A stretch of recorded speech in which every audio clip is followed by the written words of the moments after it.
Hello and welcome to Mickey Collects Poke, where I talk about anything and everything Pokemon TCG. In today's video, we are heading to the Town League held in Singapore. It's called the July Town League. I don't know whether it will be a monthly thing or a quarterly thing. Not much details have been given as to what format the upcoming official events are going to be. I mean, even for today's event, not much details are given. We only know that it's a 40 player best of one format. So how many rounds are there? We don't know. How long is the event? We also don't know, but I just signed up. I was one of the lucky few people who managed to get a slot because I believe more than 100 players signed up and only 40 were chosen via a lottery system. Do I like the lottery system? No, of course not. How I wish that, whoever wanted to sign up could get a slot. But as of now, this is the arrangement and we have to accept it, right? Heading to today's tournament, I was deciding between two decks. Sorry, traffic is really heavy here. One was the Palkia Ice Rider deck. It's consistent with the Sobol engine and it hits for the right numbers. The other was the Mewtwo V-Union Control deck, which, to be honest, I was leaning towards all the way until yesterday, until I play tested with a bunch of friends and we timed the game. For Control, it's really difficult to keep it within the 25-minute limit. I think the few games I played, we all went over 25 minutes. So I decided not to play the deck. So yeah, Palkia Ice Rider it is, heading to today's tournament. Wish me luck.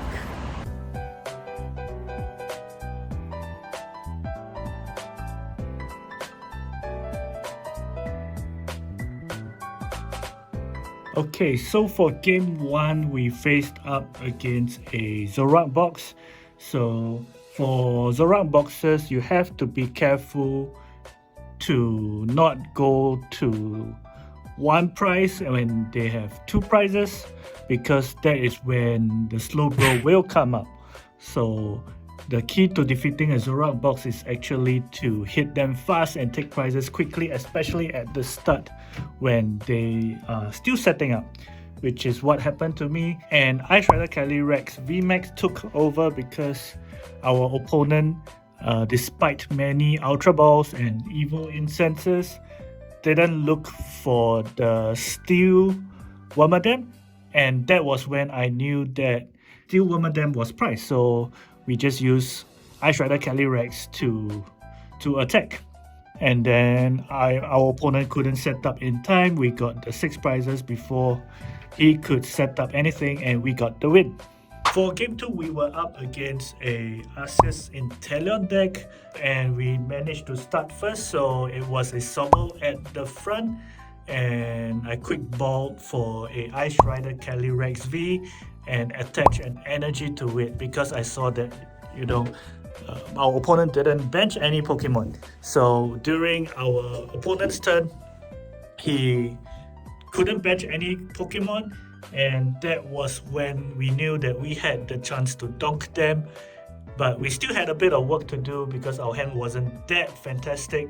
So I managed to evolve our active Sobol into a Drizzle, into a Bucket, I believe, and then retreated the Drizzle and used Melanie, and then evolved to the Ice Rider Calyrex VMAX to knock out the Arceus V for the win. For game 3, we were up against an Arceus counter box of sorts. So it's an Arceus V-Star together with Raikou, Galarian Zapdos V, as well as a Ditto V. This was not as straightforward as the first 2 games. There was quite a lot of work to do because they have counters to Palkia especially. And then if we overbench, they have Raikou to knock us out. So we started off with Palkia V, I believe, and then we started second, so we couldn't do keep calling because Palkia V was inactive. So that was an uphill battle. Because when you go second, you would like to have Sobble in front for the keep calling, right? We went back and forth, and we almost used up the whole 25 minutes, which was a little bit dangerous. But because they have no counter to Ice Rider Calyrex VMAX, because they don't have any steel Pokemon to hit us for weakness, we managed to set up the Ice Rider Calyrex VMAX to take out 4 prizes for the win. For the 4th game, we were up against Quackho, the eventual champion, who was playing Arceus Inteleon. Usually, Ice Rider Calyrex is the favorite against Arceus Inteleon, but we priced 2 Drizzles, so I only played 3 Drizzles in this deck, so pricing 2 out of 3 was unfortunate. At one point of time, we had the Ice Rider Calyrex VMAX, we had the energy cards attached to it, and we had a 2 Scrapper to take away the big chunk. But because I've used our only Drizzle to search for the Ice Rider Calyrex VMAX, I couldn't look for the choice belt to knock the Arceus V-Star out. So we decided to just go for Rat of the High King for 100 plus damage, and then because we all know that Sharon's Care is coming, right? So we got caught in the Sharon's Care loop. I couldn't recover, and that's where we lost the game. For game number 5, the last game, we were up against a Palkia V-Star with a Bibarel engine. So it's pretty interesting to see the Bibarel engine instead of the Sobble engine.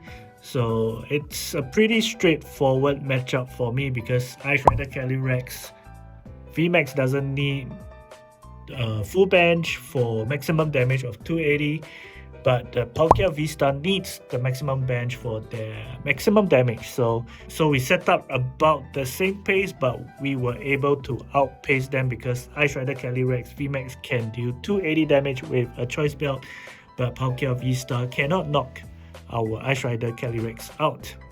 2 hours later. Alright, so I'm back from the Town League event. Managed to finish 3rd place out of 32 players, so that was really good. According to the organizers, there should be, I think, close to 30 other similar Town League events. So hopefully I will get in most of them or some of them. I don't see myself, lucky enough to ballot for all the Town League events. But yeah, 3rd place, pretty good for the first event of the 2023 season. Do let me know if you guys enjoyed this kind of vlog style content. And it's because this is probably one of the first few times I've done something like that. Probably. Thank you for coming to the end of this video. I'll see you in the next one.